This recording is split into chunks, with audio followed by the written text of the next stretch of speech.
Ikaw, nabalita mo na ba? Basta usapan trendingan dito sa loob at labas ng sitang paaralan, alam mo na ang dapat nang pupuntahan.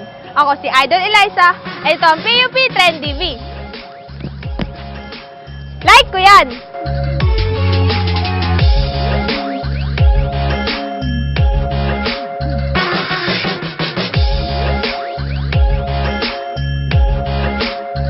Alam naman nating lahat na ipinatupad na ni Pangulong Rodrigo Roa Duterte o mas kilalang Digong ang curfew sa buong bansa.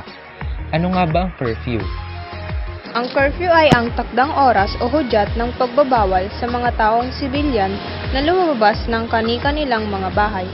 Ito rin ang oras o hudyat kung kailan dapat na umalis na sa mga lansangan at umuwi na patungo sa mga tahanan ng mga tao. Isinasaad dito na ang mga kabataan na 18 pababa ang edad ay kinakailangan ng umuwi bago mag alas 10 ng gabi.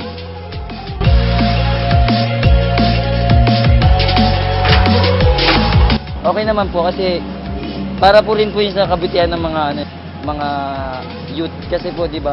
Para po mabawasan na rin yung crime rate kasi kadalasan po yung mga crime rate nagaganap pag gabi. Sa pamamagitan kasi ng curfew, maobliga yung mga bata na umuwi ng maaga, tapos maging diretso syempre sa pag-aaral nila na wala nang hindi na sila nakakapag-watcha.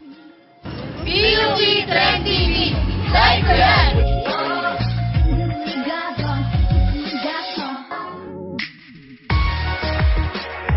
Dapat sundin natin yung curfew ni President Digong kasi ano yun, makakatulong din sa atin yun kasi paano yun, marami kasing loko-loko na sa daan na kapag yung mga inosenteng tao dumadaan ay guguluhin nila. Kaya dapat ini-implement yung curfew tuwing gabi.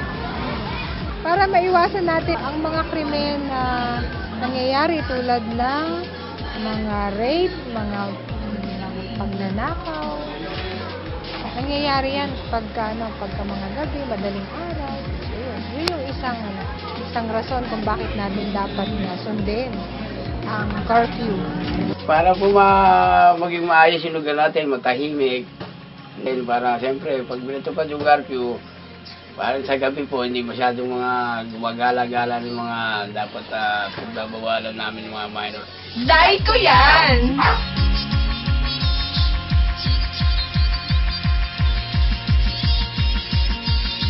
Kaya kailangan po magulo yung makulong kapag nahuli yung mga minor de edad. Kasi po naniniwala po ako na hindi natatapos yung responsibilidad nila sa anak nila kung kaya kinakailangan kahit sa mga ganong oras na nababantayan yung sarili nila. At kaligtasan din kasi naman ng anak nila yung importante dito, yung pinapahalagahan ng mga nagpapatupad ng curfew. Ayun ayon sa batas, yung ipanukala ng batas ng gobyerno. Marahil may dahilan din yun na para ang magulang, kailangan din managot din pangaralan ang kanilang mga anak. Like ko yan!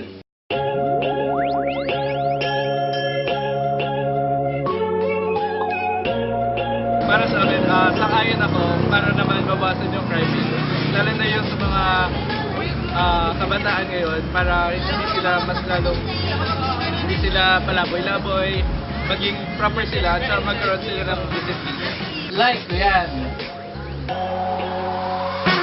Merlin bell bell bell 이젠 나도 달아 해줘 배터리 낭비하기는 싫어 꿈만 봐